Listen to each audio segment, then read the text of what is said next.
So hey Balko, this is your biology teacher and I welcome you all on our channel EduPassion. So here in our previous lecture we were talking about the microbes in industrial use.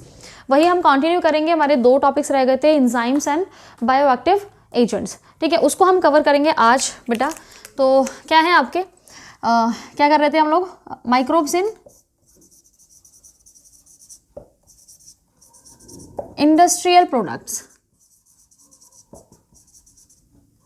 industrial products, right? So the last second बोलेंगे हम इसे. enzymes की बात हमने नहीं की थी, so we'll talk about enzymes. कुछ enzymes हैं जो माइक्रोब्स प्रोड्यूस कर रहे हैं. कौन से माइक्रोब्स प्रोड्यूस कर रहे हैं, उनका क्या बेनिफिशियल रोल है हमारे लाइफ पर, उसकी बात करने वाले हैं हम लोग. तो एंजाइम्स बेटा क्या है? पहले हमारा एंजाइम दे रखा है लाइपेज. अब देखो लाइपेजेस किस लिए हैं? कौन सा एंजाइम होता है लाइपेज? आपकी बॉडी में भी हो रहा है ना सिक्रीट. क्या वर्क कर रहा है? फैट डाइजेस्टिंग है, डाइजेस्टिंग एंजाइम है.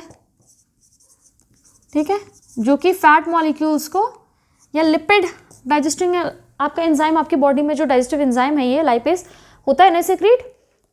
क्या कर रहा है ये? जैसे सबसे पहले आपको कहाँ पे सिक्रीट हो रहा है बेटा? पैंक्रियाटिक जूस में आपका प्रेजेंट है ये लाइपेजेस, जो फैट को डाइजेस्ट कर रहा है. तो अब देखो इसका यूज़ कहाँ कर सकते हैं आप. अच्छा, पहले ये होता किससे है, किससे कर रहे हैं हम लोग? ऑब्टेन्ड किससे कर रहे हैं इसको? Obtained from some bacterial genre.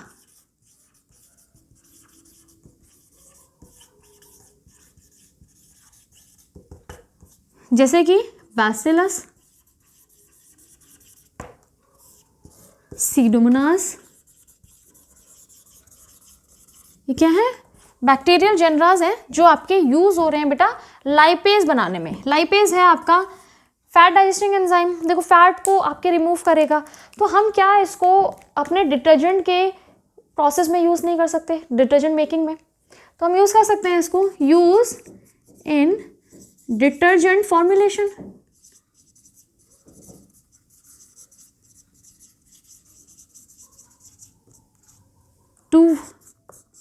To wash या क्लियर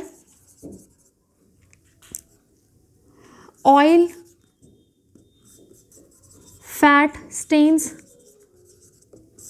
जो आपके ऑयली स्टेन्स हैं उनको रिमूव करने के लिए यूजफुल होगा ना ये, क्योंकि ऑयल डाइजेस्टिंग है, सॉरी फैट डाइजेस्टिंग है. ऑयल क्या है? फैट होता है. तो वो जितने भी दाग हैं उनमें यूज़ कर सकते हैं आप लाइपेजेस को.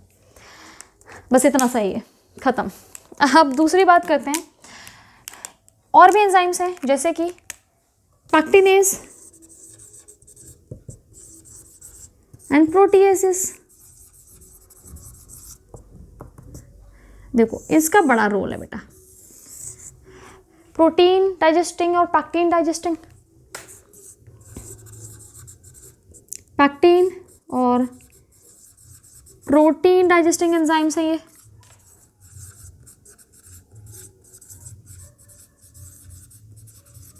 ठीक है, तो क्या इनको यूज़, अब देखो कहाँ यूज़ करेंगे वो उसकी बात करेंगे. पहले देख लेते हैं ये ऑब्टेन्ड कहाँ से हो रहे हैं. कहाँ से ऑब्टेन्ड हो रहे हैं बेटा? Obtained by fungal and bacterial strains. Bacterial species in दोनों से हो रहे हैं. जो फंगस है बेटा,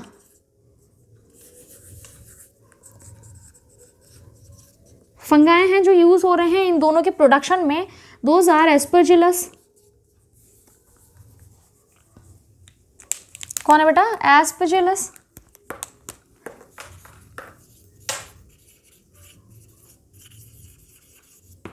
and Penicillium. Penicillin is antibiotic. बच्चे बड़े कंफ्यूज होते हैं, अभी नहीं बड़ा लगता है. ठीक है, जो पहली बार पढ़े ना, पेनिसिलिन और पेनिसिलियम. पेनिसिलिन केमिकल है, एंटीबायोटिक है. पेनिसिलियम है ना, फंगस है नाम. ये हो गया फंगल स्पीशीज. बैक्टीरियल का भी नाम लिया मैंने. तो बैक्टीरिया में कौन कौन से लोग हैं? लोग ओहो, जो कि यूज़ होंगे इनके प्रोडक्शन में। तो बेटा आपके पास है बैसिलस और आपके पास है क्राइजियोबैक्टीरियम, ठीक है। ये आपके क्या है, ऑर्गेनिज्म हैं, those are used in the production of pectinase और प्रोटीएसेस। अब इनकी बात करते हैं एप्लीकेशन की, कहाँ पर यूज़ हो रहे हैं। देखो बेटा,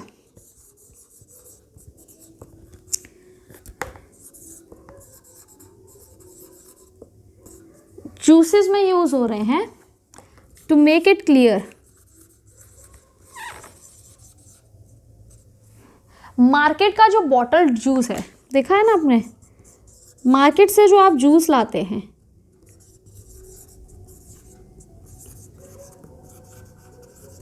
वो क्या होता है बेटा, क्लियर होता है। वाई? क्योंकि वहाँ हम इन ऑर्गेनिज्म इन एंजाइम्स का यूज़ कर रहे हैं। ये एंजाइम्स यहाँ पर क्या कर रहे हैं, क्या कर रहे हैं बेटा, digest pectin fibers in juices which make it clearer, which make it clearer, उसको साफ बना देता है, ठीक है। ये क्लियर है। देन दी जो आप खुद बना रहे हैं या खुद मार्केट में जो ठेले पे होता है वो निकाल के देते हैं, वो क्लियर नहीं होता। लेकिन मार्केट से ला रहे हैं वो क्लियर क्यों है, क्योंकि उसमें एंजाइम्स का यूज़ किया जा रहा है। तो ये क्वेश्चन आपका आ सकता है कि क्यों बॉटल के जूसेस, जो बॉटल जूस है मार्केट से ला रहे हैं, वो क्लियर क्यों है, और उनमें उनका आपका क्या रोल है, माइक्रोब्स इन ऑर्गेनिज्म या ह्यूमन वेलफेयर में क्या रोल है या कैसे कनेक्टेड है ये दोनों। तो ये हो गए बेटा बात आपकी एंजाइम्स की, दो एंजाइम्स के बारे में। देखो स्ट्रेप्टोकाइनेज भी है एंजाइम, यहाँ पर एनसीईआरटी ने आपके मेंशन करा है एंजाइम्स में ही, लेकिन हम उसको पढ़ेंगे बायोएक्टिव एजेंट्स में, ठीक है। वो क्यों पढ़ेंगे उसके बारे में बात करते हैं, उसको पहले रब कर देती हूँ, ठीक है।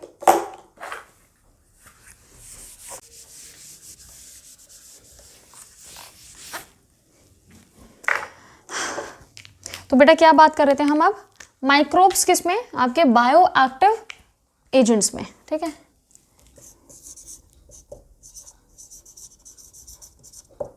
एक्टिव एजेंट्स या इसको आप मॉलिक्यूल्स भी कह सकते हैं। एनसीईआरटी ने आपको 3 मॉलिक्यूल्स की बात की है, उन 3 मॉलिक्यूल्स के बारे में बात करेंगे, लेकिन पहले ये देख लेते हैं कि बायोएक्टिव एजेंट्स या मॉलिक्यूल्स में हम रखते किन मॉलिक्यूल्स को हैं। Basically these are the secondary metabolites. Secondary metabolites भी आपने 11th में पढ़ा है ना,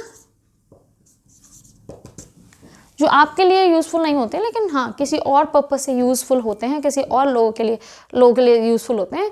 जैसे आपके प्लांट्स के बहुत सारे गम्स हैं, रेजिन्स हैं, वो आपके लिए क्या है, यूज़फुल हैं, पर उनके लिए एज ए सेकेंडरी मेटाबोलाइट है, वो उनके लिए रिएक्शंस नहीं कर रहे, वो बन रही हैं बस। तो वही मेटाबोलाइट्स क्या होते हैं, विच exhibit following activity, following activity. कौन सी एक्टिविटी रखते हैं, वो सेकेंडरी मेटाबोलाइट्स या आपके मॉलिक्यूल्स जो कि फॉलोइंग एक्टिविटी परफॉर्म कर रहे हैं या शो कर रहे हैं, जैसे कि आपकी थेरापेटिक्स।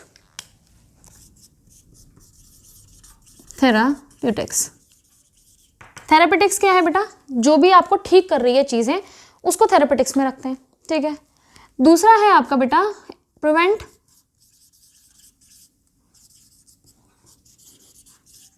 टॉक्सिकोलॉजिकल एक्टिविटी, जो टॉक्सिसिटी फैला सकती है उसको आप ठीक कर रहे हैं किसी मॉलिक्यूल की मदद से, वो मॉलिक्यूल बायोएक्टिव एजेंट्स में या मॉलिक्यूल्स में आ जाएगा। और आपका क्या करें, इम्यूनो स्टिमुलेटिंग एक्टिविटी, मतलब इम्यून सिस्टम को किसी भी तरह से स्टिमुलेट करे, भले उसे सप्रेस करे या इंड्यूस करे, वो भी आप बायोएक्टिव मॉलिक्यूल्स में आप उन मॉलिक्यूल्स को कंसीडर कर सकते हैं। ये समझ में आ गया, ये 3 कैरेक्टरिस्टिक आपके क्या है, अगर एग्जिबिट करता है कोई मॉलिक्यूल तो उसको आप इस कैटेगरी में रख सकते हैं, जिसमें से आपका एक पहला जो है जिसको एंजाइम में भी काउंट करा जा रहा है, दैट इज स्ट्रेप्टोकाइनेज।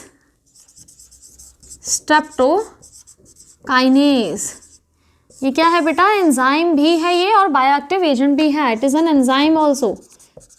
ठीक है, ये एंजाइम है। ये क्या कर रहा है बेटा?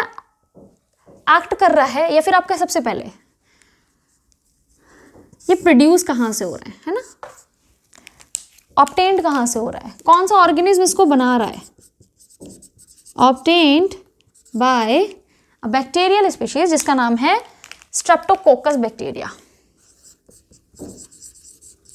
स्ट्रेप्टोकोकस बैक्टीरिया बेटा प्रोड्यूस कर रहे हैं इन एंजाइम्स को। अब इनका क्या रोल है? इनका बड़ा इंपॉर्टेंट सा रोल है। ह्यूमन बींग्स, ठीक है, दिल बनाए,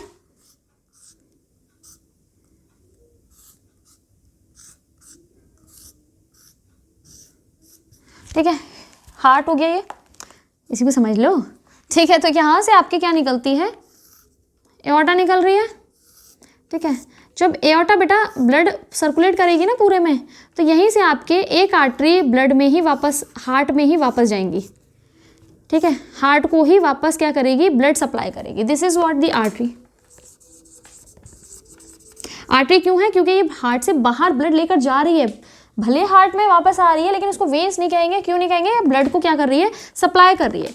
this artery supplies blood, oxygenated blood to the heart. Heart को ही, हार्ट अपने आप को भी तो देगा, भी खाना बनाएगा, सबको खिलाएगा, खुद नहीं खाएगा, है ना? तो खुद भी तो खाएंगे, तो खुद भी तो अपने आप को ब्लड देगा। तो इस ब्लड, इस जो कैपिलरी का नाम है बेटा वो है कोरोनरी।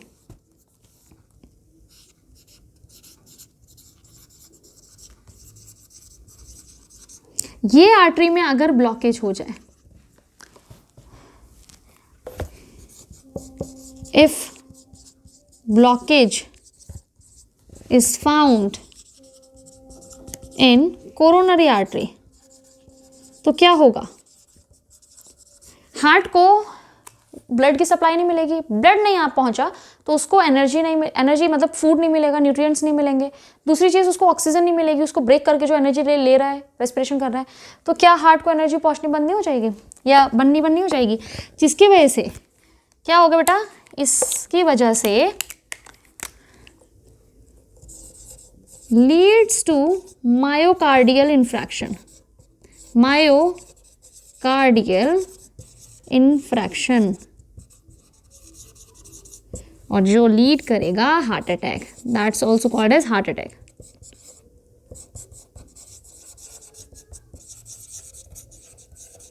हार्ट अटैक आ जाएगा। तो इनका क्या काम है? इनका काम क्या है? प्रॉब्लम की बात कर ली। इस क्लॉट को बस्ट कर देंगे। क्या कर देंगे? रिमूव कर देंगे। Remove this clot with the help of a clot buster.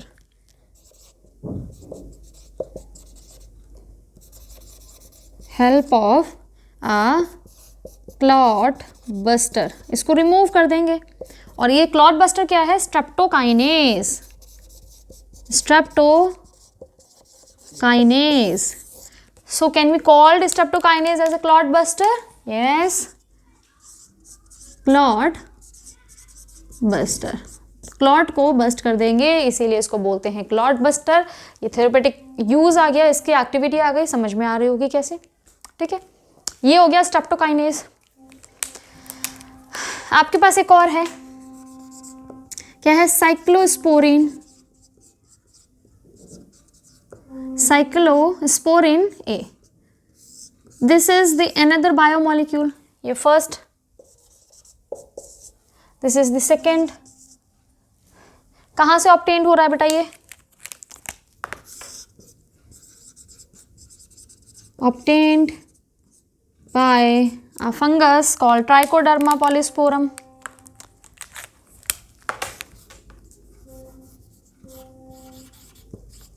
Trichoderma polysporum, a fungus. इससे ऑब्टेन हो रहा है। ठीक है, इसका काम क्या है? देखो, हमने इम्यूनिटी में जब हमने एक्वायर्ड इम्यूनिटी को डिफ्रेंशिएट किया था सेल मीडिएटेड और ह्यूमोरल में, तो वहाँ हमने ग्राफ्टिंग की बात की थी। ग्राफ्टिंग की बात की थी। ग्राफ्टिंग क्या था बेटा? Organ transplantation.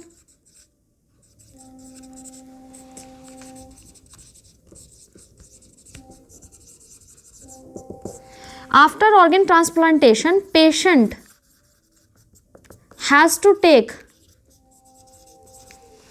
immunosuppressant throughout his life.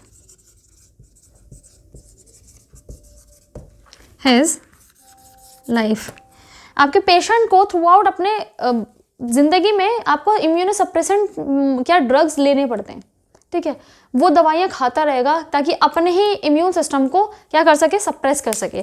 तो ये जो बेटा सप्रेसिंग कर रहा है वो कौन से सिस्टम को कर रहा है? सप्रेसेस ह्यूमोरल, है ना? वहाँ पे आपको बेसिकली टी सेल्स को क्या कर रहा है? इनहिबिट कर रहा है। तो साइक्लोस्पोरिन वही काम कर रहा है बेटा। इसको क्या कर रहा है? इनहिबिट दी ह्यूमोरल आपका इम्यूनिटी को। कौन कर रहा है? ये। तो cyclosporine act as a immunosuppressant. So cyclosporine क्या है बेटा? इम्यूनोसप्रेसेंट। इम्यूनोसप्रेसेंट है ये, समझ रहे हो? यही दवाई लेनी पड़ेगी जो माइक्रोब से बन रही है आपके। ट्राइकोडर्मा पॉलीस्पोरम बना रहा है, ये क्या चीज़ है ये? अच्छा, यहाँ पर एक चीज़ और, ये जो ये है ना बेटा, सॉरी ये है, ये जेनेटिकली इंजीनियर्ड है, उसके बाद यूज़ हो रहा है। तो जेनेटिकली इंजीनियर्ड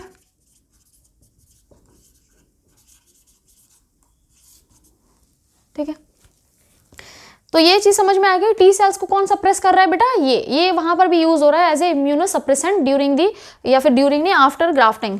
ऑर्गन ट्रांसप्लांटेशन के बाद सप्रेसेंट लेना पड़ता है, ये हम पढ़ चुके हैं, तो वो उसका एक एग्जाम्पल है ये। लास्ट बचता है आपका, जिसका नाम है स्टैटिन। इसका नाम है स्टैटिन। स्टैटिन बेटा किससे ऑब्टेन्ड हो रहा है?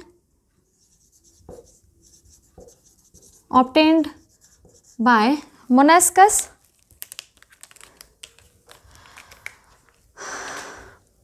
परप्यूरियस। मोनेस्कस परप्यूरियस। ठीक है, ये आपकी क्या है? स्पीशीज है, ये आपका ऑर्गेनिज्म है जिससे आपके स्टैटिन प्रोड्यूस हो रहा है। It is a yeast, yeast है, a kind of yeast. Statin नाम का मॉलिक्यूल है जो आपका क्या है? ऑब्टेन्ड किया जा रहा है इस ऑर्गेनिज्म से। इसका काम क्या है? आपकी बॉडी में जो कोलेस्ट्रॉल बन रहा है, ठीक है, जो कोलेस्ट्रॉल बनाने के लिए एंजाइम रिस्पॉन्सिबल है, ये उसको इनहिबिट कर देता है।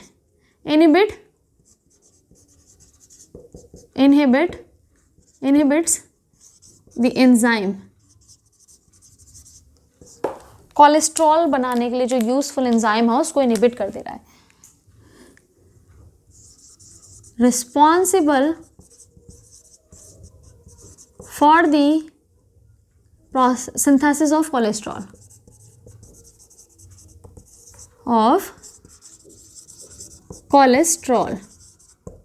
ठीक है।